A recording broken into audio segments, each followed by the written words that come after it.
बिस्मिल्लाहिर्रहमानिर्रहीम बिस्मिल्लाहिर्रहमानिर्रहीम। Dear viewers, अस्सलाम वालेकुम। खटक फिज़िक्स के साथ मैं हूं ज़ीशान अख्तर। आज के लेक्चर में हम गाज़ लॉ को डिस्कस करेंगे। तो second year physics chapter number 1 Gauss law.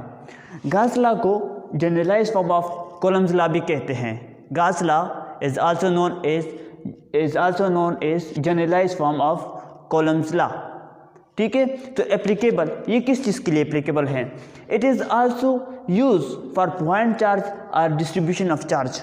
तो gauze law point charge and distribution of charge के लिए भी अप्लाई कर सकते हैं। गाज़ लॉ किसके लिए अप्लाई कर सकते हैं? पॉइंट चार्ज के लिए भी अप्लाई कर सकते हैं हम, पॉइंट चार्ज के लिए, और डिस्ट्रीब्यूशन ऑफ चार्ज के लिए भी अप्लाई कर सकते हैं। Point charge and distribution of charge के लिए अप्लाई कर सकते हैं। ये हम uniform charge through magnitude and direction, field is uniform in case of magnitude and direction, दोनों में अगर फील्ड यूनिफॉर्म हो तो उसके लिए हम ये गाज़ लॉ अप्लाई कर सकते हैं। When field is uniform and magnitude and direction both, ठीक है, तो उसके लिए भी ये गाज़ लॉ को हम अप्लाई कर सकते हैं।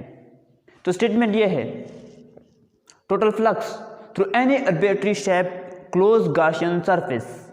Total flux through any arbitrary shape closed Gaussian surface will be equal to 1 over epsilon naught times total charge enclosed by the closed Gaussian surface. और हम इसको इस तरह भी डिफाइन कर सकते हैं कि the magnitude of source charge will be equal to epsilon naught times total flux through arbitrary shape closed Gaussian surface। क्या मतलब कि total flux through any arbitrary close Gaussian surface, कि एनी आर्बिट्रेरी सरफेस हो, close Gaussian surface हो, उस पे total flux कितना होगा? उस पे टोटल फ्लक्स इतना होगा, will be equal to 1 over epsilon naught times total charge enclosed, 1 over epsilon naught times and total charge enclosed by the Gaussian surface, close Gaussian surface. Close Gaussian surface में जितना charge enclose होगा और 1 over epsilon naught times इतना कि ये total flux के बराबर होगा, ये टोटल फ्लक्स के बराबर होगा। और the magnitude of source charge will be equal to epsilon naught times, magnitude of source charge किसके बराबर होगा? एप्सिलॉन नॉट टाइम्स और total flux, epsilon naught times और total flux through any arbitrary close Gaussian surface. अगर हम any arbitrary close Gaussian surface ले लें और में जितना फ्लक्स होगा और एप्सिलॉन नॉट टाइम्स होगा, ये मैग्नीट्यूड ऑफ सोर्स चार्ज के बराबर होंगे। तो गाज़ लॉ ये कहता है। तो गॉसियन क्लोज सरफेस क्या होता है? यहाँ पर हम वर्ड देख रहे हैं, Gaussian close surface, Gaussian enclose Gaussian surface या गॉसियन क्लोज सरफेस, ये क्या होता है? ठीक है, तो any imaginary close surface of any arbitrary shape are called Gaussian closed surface. Any imaginary close surface, अगर हम कोई भी एक सरफेस को इमेजिन करें, कोई भी क्लोज सरफेस को या एनी आर्बिट्रेरी क्लोज सरफेस को इमेजिन करें, तो उसको हम नाम देते हैं Gaussian close surface. Any imaginary, ये कोई ऐसे नहीं होती, ये इमेजिनरी हम लेते हैं, ठीक है। और some important close shape, spherical, cylindrical और पिल बॉक्स और क्यूब। स्फेरिकल भी हो सकते हैं, सिलेंड्रिकल भी हो सकते हैं और पेल बॉक्स और क्यूब शेप भी हो सकते हैं। ये क्लोज्ड शेप्ड हैं, ठीक है, तो इस तरह भी हो सकते हैं। और mathematically total flux will be equal to, Gauss law का मैथमेटिकली फॉर्म ये है कि total flux will be equal to 1 over epsilon naught times and charge enclosed and any closed Gaussian surface, 1 over epsilon naught times and charge enclosed and any Gaussian closed surface, ठीक है। या magnitude of source charge will be equal to epsilon naught times and to total flux। देखो ये mathematically form according to definition number 1 है कि total flux through any arbitrary close surface, अगर any arbitrary close Gaussian surface ले ले, उन पे total flux कितना होगा? उन पे टोटल फ्लक्स इतना होगा, 1 over epsilon naught times and to charge enclosed, 1 over epsilon naught times and to charge enclosed. और ये मैथमेटिकली फॉर्म ये अकॉर्डिंग टू डिफिनीशन नंबर 2 कि magnitude of source charge, the magnitude of source charge will be equal to epsilon naught times total influx, total flux through arbitrary shaped Gaussian surface के magnitude of source charge will be equal to epsilon naught times total flux through any arbitrary closed Gaussian surface। ठीक है, तो ये mathematically form है और इससे हमें पता चलता है कि total flux depend on charge enclosed और परमिटिविटी और रिलेटिव परमिटिविटी और रिलेटिव परमिटिविटी के चार्ज कितना है और परमिटिविटी क्या है, इन दोनों पे टोटल फ्लक्स डिपेंड करते हैं।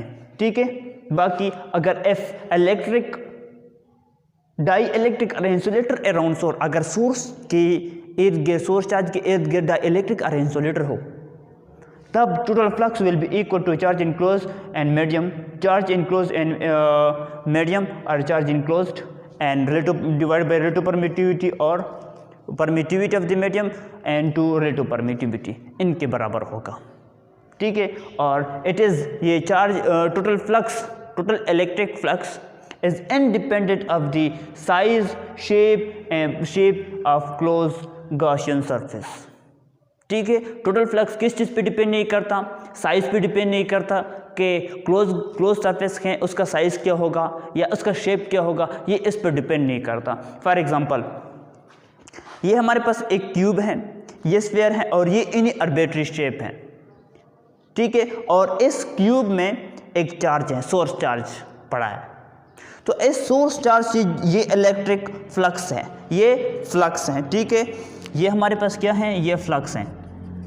अब ये सोर्स चार्ज से जो फ्लक्स निकलते हैं तो ये जितने इस सोर्स चार्ज से फ्लक्स बाहर जाएंगे, ठीक है, उतने ही इस क्यूब पर से जाएंगे, सरफेस पर से जाएंगे और आर्बिट्ररी क्लोज सरफेस इससे बढ़ जाएंगे। ठीक है, जितने फ्लक्स इस क्यूब पर होंगे उतने ही फ्लक्स इस स्फीयर पर होंगे और उतने ही फ्लक्स और इस आर्बिट्ररी पर होंगे।